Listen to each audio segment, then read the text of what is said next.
नगरसेवक नसताना सुद्धा नगरसेवक असल्यासारखंच आमच्या प्रभागामध्ये आम्ही सातत्याने काम करत असतो. कारण लोकमान्य शास्त्री नगर विभागच मुळात एक कौटुंबिक नातं असलेलं या विभागामधलं काम आहे. निवडणूक म्हणून जे काय करावं लागतं त्या सर्व गोष्टी आम्ही अतिशय काटेकोरपणे करतो आणि निवडणूक लहान असेल की मोठी असेल ती अतिशय गांभीर्याने घेऊन आम्ही ती निवडणूक लढतो. तो आमचा नेहमीचा सवयीचा भाग आहे.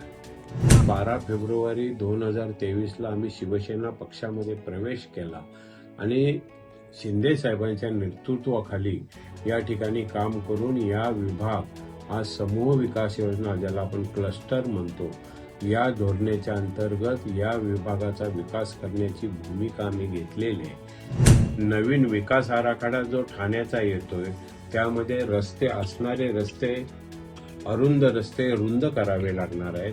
ठाणे शहरामध्ये महत्वाची मेट्रो सेवा पहिली आली पाहिजे आणि मेट्रो बरोबर रिंग मेट्रो सुद्धा चालू व्हायला पाहिजे. त्यामुळं ठाणे शहराचा विकासाचा प्रश्न ज्या वेळेला येतो त्यावेळेला शिंदे साहेबांच्या नेतृत्वावर विश्वास ठेवून ठाणे शहरातली सर्व मंडळी चांगल्या कामासाठी एकत्र येतात. सर, स्थानिक स्वराज्य संस्थेच्या निवडणुका तब्बल 10 वर्षांनी लागलेल्या आहेत. महापालिकेच्या निवडणुकांनी जोर धरलाय. काय एकंदरीत प्रचार कशा पद्धतीने सुरू आहे?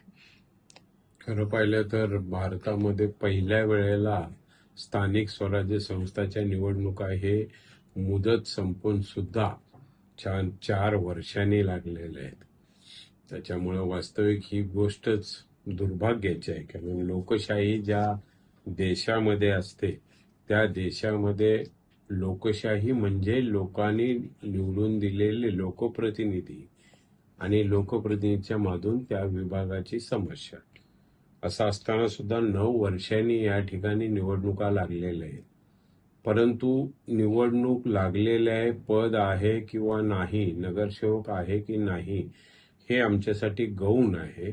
नगरसेवक नसताना सुद्धा नगरसेवक असल्यासारखंच आमच्या प्रभागामध्ये आम्ही सातत्याने काम करत असतो. नागरिकांची सातत्याने संपर्क करत असतो.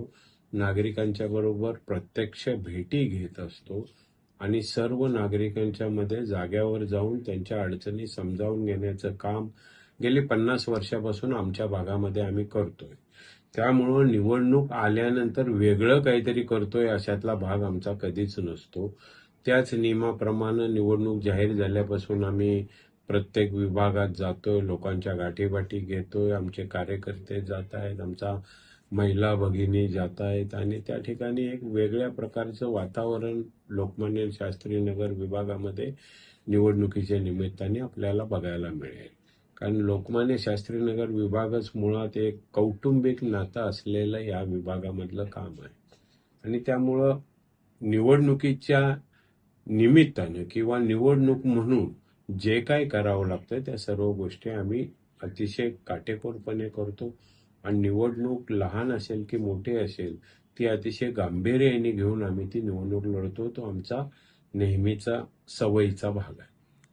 येत्या आता निवडणुकीच्या पार्श्वभूमीवर प्रभागाचा विकास एकंदरीत कशा पद्धतीने असणार आहे? आमचा प्रभाग जर बघितला तर आमच्या प्रभागाचा विकास हा तसं पाहिलं तर गटार, पायवाट, शौचालय, पाणी, दूषित पाणी, ड्रेनेज लाईन या ज्या नागरिकांच्या प्राथमिक गरजा असतात याच्याशी निगडीत असा प्रभाग आहे. कारण हा प्रभाग संपूर्णतः दाटीवाटीचा आणि झोपडपट्टीचा विभाग असल्यामुळं या विभागातील अडचणी ह्या नागरिकांच्या प्राथमिक गरजा ह्याच असतात. परंतु आम्ही अनेक वर्षापासून हे करत आलेलो आहे. हा दाटीवाटीच्या विभागामध्ये अशा प्रकारे महापालिकेचा आणि शासनाचा निधी जाऊन सुद्धा एक लोकप्रतिनिधी म्हणून त्या ठिकाणी समाधान आम्हाला लागत नाही. म्हणून 12 फेब्रुवारी 2023ला आम्ही शिवसेना पक्षामध्ये प्रवेश केला आणि शिंदे साहेबांच्या नेतृत्वाखाली या ठिकाणी काम करून या विभाग हा समूह विकास योजना ज्याला आपण क्लस्टर म्हणतो या धोरणाच्या अंतर्गत या विभागाचा विकास करण्याची भूमिका आम्ही घेतलेली आहे. त्या दृष्टिकोनातून प्रयत्न करत आहोत. शिंदे साहेबांची साथ निश्चित प्रकारे आम्हाला मिळेल. त्यामध्ये आम्हाला कुठल्याही प्रकारची मनामध्ये शंका नाही. परंतु या विभागाचा विकास करायचा असेल तर निश्चित प्रकारे शिंदे साहेबांचं नेतृत्व गरजेचं आहे. अशा प्रकारे मतप्रवाह झाल्यानंतर आम्ही तो निर्णय घेतलाय आणि त्यानंतर क्लस्टर योजनेच्या संदर्भाच्या ज्या काही प्रोसिजर असतात ते आम्ही चालू केले. ठाणे शहर हे वाढत्या लोकसंख्येचं शहर आहे आणि या शहरामध्ये जास्त करून पाण्याची समस्या आणि वाहतूक कोंडीची समस्या मोठ्या प्रमाणात. तर येत्या काळामध्ये काय नियोजन असणार आहे? नाही, ठाणे शहराला खरं पाहिलं तर मागेच अनेक वर्षापासून म्हणजे ज्यावेळी क्लस्टर धोरण आलं तेव्हा ज्या वेळेला अशा प्रकारचं धोरण येतं, आता असणारी लोकसंख्या आणि वाढणारी लोकसंख्या, ज्याला आपण इम्पॅक्ट असेसमेंट रिपोर्ट म्हणतो, इन्फ्रास्ट्रक्चर म्हणतो, की हे शहरामध्ये असलं पाहिजे. त्यामध्ये तुमच्या बसेसचा प्रश्न असेल, तुमच्या रस्त्याचा प्रश्न असेल, दळणवळणाचा प्रश्न असेल, पाण्याचा प्रश्न असेल. पण आता नजीकच्या काळामध्ये आपल्याला धरण सुद्धा ठाणे शहरासाठी स्वतंत्र धरण निश्चित प्रकारे लवकरच होणार असं घोषणा कालच शिंदे साहेबांनी या ठिकाणी त्यांच्या प्रचार दौऱ्याच्या निमित्ताने केलेली आहे. त्यामुळं आपल्याला स्वतंत्र पाणी असणं गरजेचं आहे. नवीन विकास आराखडा जो ठाण्याचा येतोय त्यामध्ये रस्ते असणारे रस्ते अरुंद रस्ते रुंद करावे लागणार आहेत. ठाणे शहरामध्ये महत्वाची मेट्रो सेवा पहिली आली पाहिजे आणि मेट्रो बरोबर रिंग मेट्रो सुद्धा चालू व्हायला पाहिजे, जेणेकरून कनेक्टिव्हिटी वाढेल. शहरातले नागरिक या ठिकाणाहून त्या ठिकाणी जातील आणि वाहनाशिवाय बसेस किंवा मेट्रोची सोय झाली तर लवकरात लवकर अशा गोष्टी होतील. त्या दृष्टिकोनातून शिंदे साहेबांच्या नेतृत्वाखाली त्यांचं विजन आहे की ठाणे शहर एक तर पहिलं स्लम फ्री सिटी करणं. स्लम फ्री सिटी करत असताना लोकसंख्या वाढत असते.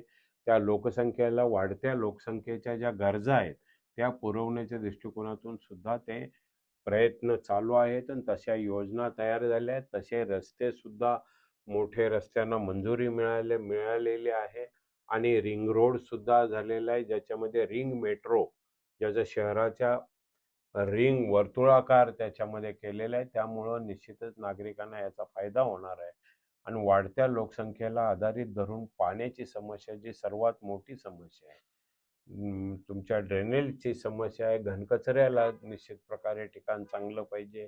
या सगळ्या ज्या समस्या आहेत त्याच्यावरती मात करण्यासाठी आम्ही शिवसेना पक्ष म्हणून निश्चित याच्यावरती योग्य असं धोरण आखून नागरिकांच्या समस्या दूर करण्याची भूमिका घेणार आहोत. शेवटचा प्रश्न क्लस्टर योजनेचा की 3-4 वर्ष झाली या योजनेला मान्यता मिळाली पण कुठेतरी धीमी गतीने काम होताना दिसतंय. काय नेमकं आहे यामागचं? वास्तविक पाहता आपल्या लक्षात येईल की क्लस्टर योजना आणि कोणतीही एवढी मोठी योजना असताना योजना मंजूर झाल्यानंतर योजना अंमलात आणताना त्याची प्रोसिजर असते आणि त्या प्रोसिजर पूर्ण केल्याशिवाय कोणतीही योजना होत नाही.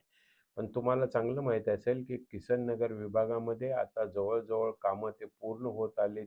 लोक तिथं शिफ्ट होतील आणि लवकरच सक्सेस होईल. इतर ठिकाणी सुद्धा आमच्या विभागामध्ये शास्त्रीनगर विभाग आहे 1-2, याच्यामध्ये सुद्धा आपल्याला नजीकच्या काळात 3-4 महिन्याच्या आत आपल्याला ती योजना सुरू होईल. पण कोणतीही कायदेशीर योजना ज्या वेळेला त्याची अंमलबजावणी केली जाते त्यावेळेला निश्चित त्याला एक कालावधी लागतो, कारण ही सरकारी प्रोसेस असते.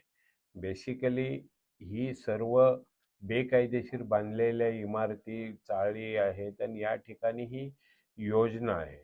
त्यामुळं या जागेचे मालक वेगळे असतात, घरं बांधणारे वेगळे असतात आणि घरामध्ये राहणारे वेगळे असतात. त्यामुळे ह्या सगळ्यांचा बॅलन्स करून ही योजना राबवत असताना थोडा कालावधी लागतोय. परंतु ही एवढी चांगली योजना आहे की अशी योजना शासनाच्या माध्यमातून आले आणि त्याचं क्रेडिट शिंदे साहेब आणि मी खरं प्राधान्यानं ठाणे शहरातल्या सर्व लोकप्रतिनिधींना, की त्या ठिकाणी जितेंद्र आव्हाड असतील, संजय केळकर असतील, निरंजन डावखरे असतील, या सर्व मंडळींनी, या ठिकाणी तत्कालीन महापौर असतील, या सर्व मंडळींनी राजकारण बाजूला ठेवून ठाणे शहरासाठी एकत्रित येऊन ही स्कीम मंजूर करण्यासाठी निश्चित हातभार लावलेला आहे.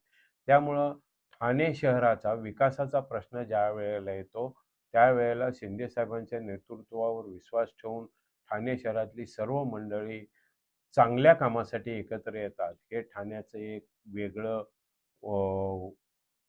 वेगळं रूप आहे म्हटलं तरी चालेल.